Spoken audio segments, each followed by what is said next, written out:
Pessoas inteligentes são os piores alunos de inglês e me desculpa, mas você vai precisar se esforçar muito para me convencer do contrário. E você quer saber o porquê? É porque se o seu problema fosse falta de capacidade, você não entenderia nada. Só que você entende, na verdade. Você consegue ler artigos, você consegue entender filmes, séries, mesmo que com a legenda em inglês, você consegue acompanhar conversas, só que na hora de falar, você trava. E não mente pra mim que eu tenho certeza que você já passou por isso aqui. Você tentou falar em inglês e aí primeiro você pensou no que queria falar, traduziu para o português, não ficou do jeito que você queria e você mudou uma frase aqui, uma palavra aqui, mudou outra palavra ali. Aí no final das contas ficou pior. Aí você nem abriu a boca para falar, você já desistiu. Ou às vezes nem isso aconteceu. Você nem chegou nesse ponto porque você evita situações onde isso possa acontecer. Evita qualquer coisa que possa mostrar que você não é tão boa quanto você gostaria de ser. E é aqui onde a maioria das pessoas se engana por achar que isso é falta de inglês. Só que o problema é muito mais profundo e parte do seu comportamento. Porque você entende mais do que você fala, então não é falta de capacidade. Mas por outro lado, você evita situações onde isso ficaria visível. Porque aí você seria obrigado a lidar com uma versão sua que não performa bem. E isso é um baque grande demais pro seu ego. Isso entra em um conflito direto com a forma que você se enxerga, porque se você é uma pessoa tão inteligente, como vai se permitir parecer mediana? Consequentemente, você toma a decisão de parecer que você nem tentou, porque é muito melhor do que ser alguém que tentou e saiu bem mais ou menos. Porque se você ainda não tentou, a sua imagem vai permanecer intacta. Eu sei disso porque eu passei por isso lá em 2019. Eu já tinha aprendido o inglês sozinha e eu decidi que eu ia aprender o coreano. E eu me surpreendi porque era muito mais difícil do que eu imaginava que seria e muito mais difícil do que o inglês também. Mas, poxa, as pessoas já me enxergavam como uma gênia autodidata que aprende idioma sozinha. Como que eu ia chegar e falar, eu tentei aprender coreano ali e foi horrível, não consegui evoluir nada, não consigo falar quase nada ainda. Eu achei melhor nem tentar. Abandonei. Em 3 meses de estudo eu abandonei.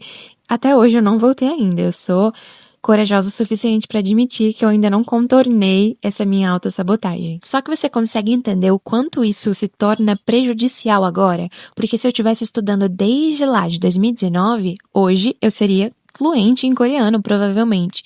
Mas eu decidi não tentar. Então, o meu medo de ser ruim foi justamente o que me fez não ficar boa nunca. Você vai mesmo deixar que isso aconteça entre você e o inglês? Se você for proteger mais a sua imagem de inteligente do que o seu crescimento, seu progresso vai viver travado no mesmo lugar até você se permitir tentar. A gente tenta romantizar o processo de aprendizado, mas ele é meio feio mesmo. Você vai precisar aprender a lidar com o erro, com o desconforto, exposição, vulnerabilidade, e é exatamente por isso que você precisa continuar, porque quando você aprende a lidar com essas coisas, você se torna imparável. Mas então, como que a gente resolve isso na prática? Eu vou te dar 3 formas extremamente simples agora. Primeiro, criando um alter ego. Isso aqui faz muito sucesso no mundo do desenvolvimento pessoal, da manifestação, mas não ignora até você tentar primeiro porque isso funciona muito. Se a sua identidade atual não aceita errar e não lida bem com a falha, crie uma nova.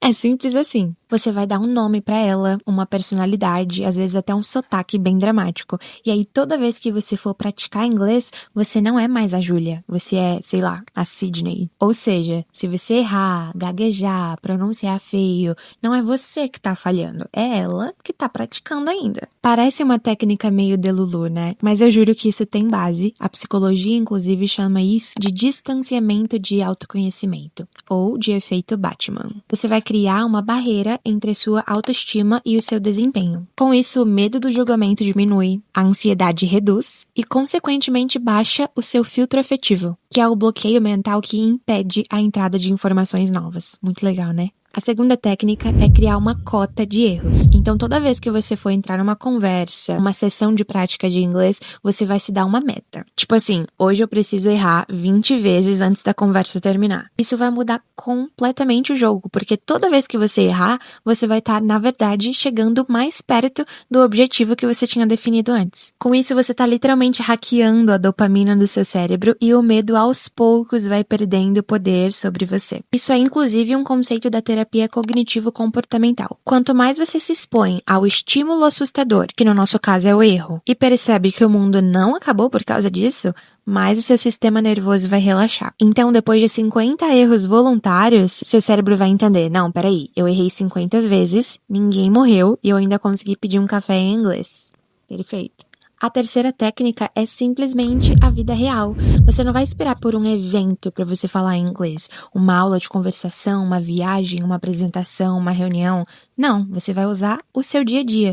Isso é bom, inclusive, porque vai abaixar a pressão e você vai conseguir se acostumar com a sua voz falando em inglês, que no começo é bem esquisito. Então, conversa com o seu pet, seu cachorro, com o seu gato, com o espelho, narra a sua rotina, grava áudio, cria um grupo no WhatsApp só com você mesma e narra, fala o que você está fazendo, conta a sua rotina em inglês. Com isso, você está ensinando para o seu sistema nervoso que o inglês é uma ferramenta de vida e não uma prova, um exame para ver se você é inteligente ou não. Seguindo esses 3 passos, você já está fazendo uma reprogramação comportamental. Você está deixando de ser uma pessoa que estuda inglês para uma pessoa que fala, que usa inglês. Porque no fim das contas, o seu problema nunca foi o inglês, seu problema é o seu relacionamento com o erro. Então não se preocupa em aprender mais inglês agora.